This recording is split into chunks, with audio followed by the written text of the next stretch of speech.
That's right, I'm here at the Salt Lake City International Airport where construction has been underway for the last 5 years now. Let's go take a look at the status and see when the project is expected to finish. Yeah, it's a stressful time of year during the holidays, and the last thing people need is figuring out what to bake or cook, especially if they're hosting family and friends. Luckily for this group of home bakers, Cake Extraordinaire Cake by Courtney is teaching them all things cake. Now let's go take a look at how the cakes are coming along. I'm here at Utah Natural Meat in West Jordan, where customers can purchase locally raised turkeys for all their Thanksgiving needs. The festival was all things pumpkins, but not just any ordinary jack-o'-lantern. We're talking massive pumpkins. The Utah Avalanche Center put on its 12th annual Snow and Avalanche Workshop, and they teamed up with several speakers to better inform backcountry users on what to do in case of an emergency. Here at the Giving Machine, serving is made easy by the click of one button. There are so many things to choose from, and anything you choose will go to a family in need. PEN stands for Perspective Education Narratives. Last night's panel focused on stereotypes and personal identity. I'm here at Community Action Services and Food Bank, where people can donate food items or volunteer their time. At 8:30, the dark curse of lore takes over, and the park becomes a lot scarier. Although this is a German holiday, the event here in Salt Lake City has been running for the last 42 years, and they plan on hosting it for years to come. That's right, so we actually received an email from someone who identifies herself as Millie Wong. Millie Wong found herself wrapped up in this situation because she works for the alleged ringleader who finds students that are willing to pay over $3,000 to have them complete their coursework and their tests, so essentially cheating. And Millie decided to come clean because she wasn't getting paid for her services. And are there any details about who the ringleader is? So Millie actually attached photos of the alleged ringleader and a phone number. We immediately contacted him, but he said he has no knowledge of the situation and has no association to Millie Wong. We're here at Provo Central Station, where UVX riders are able to celebrate the 1-year anniversary by picking up a Slinky, a sticker, or of course, a giant cookie. Students now fear for their own safety, especially those that may live right here on the university's campus.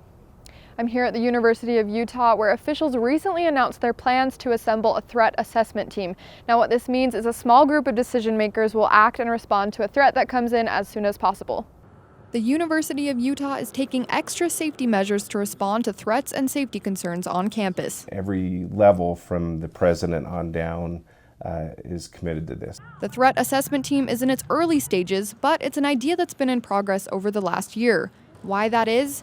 This October marks the 1-year anniversary of the murder of student-athlete Lauren McCluskey on campus.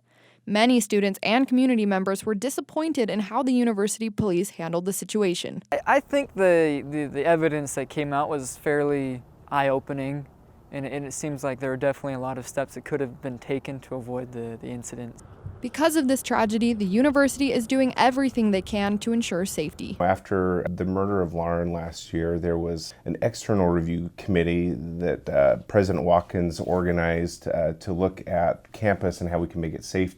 President Watkins organized the Presidential Safety Task Force last year, but officials still felt it wasn't enough. Moving more towards keeping behavioral intervention teams and adding these threat assessment teams. The real question is, will a group specifically designed to responding to threats make the students feel safer? At a university level, it's probably quite helpful. I mean, will it affect me personally in my individual life here at school? No. I feel safe on campus. Others have lost their trust in the institution. Trust was lost. So I think that's going to take some time to rebuild that trust, and it's going to take relationship building. The U hopes that this team will rebuild the lost trust, but first, the team needs a leader as each situation will vary. But that's, I think, the general idea is to have a single point of contact, someone who's ultimately responsible to oversee safety efforts on campus. Currently, the U is in the process of hiring a chief safety officer. Once that position is filled, plans will take effect at the beginning of next year. Reporting for Newsline in Salt Lake City, I'm Amy Hamilton. That's right, Austin and Jill Patton lean on each other for strength after a life-altering accident. It's like, oh, I don't have anything this Saturday morning. Let's go run a race. After completing several races, triathlete and newlywed Austin Patton completes his biggest race yet, the Race to Recovery. So it was August 17th. I had woken up early, just like I do every Saturday. I was coming down Fort Union Boulevard, headed towards I-15, and a car was headed towards Big Cottonwood Canyon on the same road. They turned left and they could not see me. I remember I started obviously slamming on my brakes, skidding and trying to swerve around, and I screamed, "No, no, no, no, no." I remember instantly screaming, "It hurts, I'm paralyzed, I can't feel my legs," so I knew instantly I was paralyzed. I hear a female voice telling me, "You need to come, your husband's been hurt." And it was just this, oh my gosh, I immediately thought, okay, he's dead. Austin and Jill got married only 2 months before the accident. Their newlywed story is a little different than most.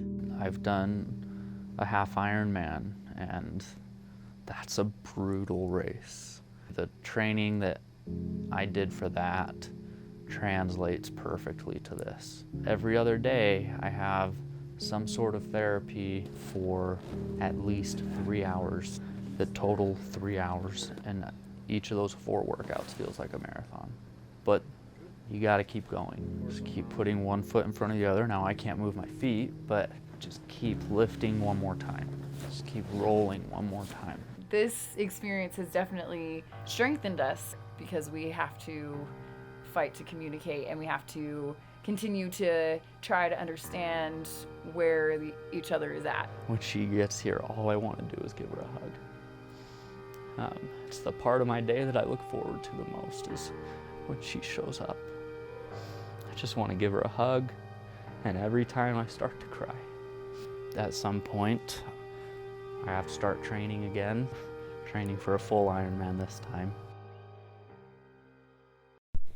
Now that Austin has been discharged from the hospital, he says he plans on completing an Ironman. As you can see here, he's using a bike only using his arm strength, and that's 140 miles using pure arm strength. But if anyone can do it, it's Austin. Reporting for Newsline, I'm Amy Hamilton.